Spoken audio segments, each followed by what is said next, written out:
So hello everyone, आज चाहिँ मङ्गलबार बुधबार बिहिबार सो आज चाहिँ बिहिबार म चाहिँ बङ्गलामुखी मन्दिरमा छु र यहाँ चाहिँ बाटोमा धेरैजना मान्छेहरू चाहिँ बसिरहनु भएको छ र आज चाहिँ मौसम पनि एकदम चिसो छ एन्ड जाडो छ र उहाँहरूलाई चाहिँ म केही हेल्प गर्ने प्लान गरिरहेको छु भने यो हेल्प चाहिँ पैसाको नभएर उहाँहरूलाई केही खानेकुराहरू अहिले चिसो मौसम पनि छ। सो मैले चाहिँ के प्लान गरेँ भने सेल र चिया, सेल रोटी र चिया चाहिँ म यहाँ 20-25 जना हुनुहुन्छ होला सायद। सो सबैजनालाई सेलरोटी र चिया खुवाउनेवाला छु। भाइ चिया खानु ल, बिस्तारै झिक्नु ल।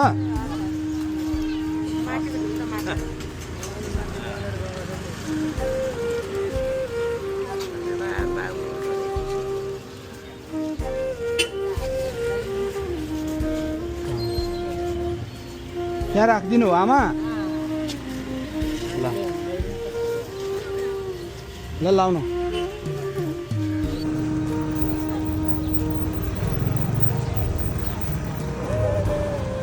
सेल लाउनु यो नातिलाई पनि ल।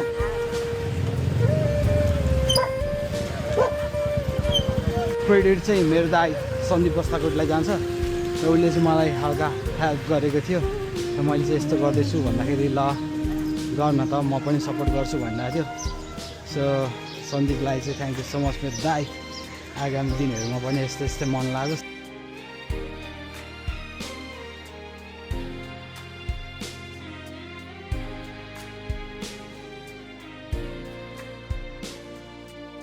आज चाहिँ मैले जम्मा 30 जनालाई चिया र सेलरोटी खुवाएको छु। आगामी दिनमा यस्तै भिडियो हेर्नको लागि चाहिँ तपाईँहरूले मलाई फलो गर्नुहोला र सपोर्ट पनि गर्नुहोला भन्दै मिठो कमेन्ट छोड्नुहोला। Have a good day, bye by.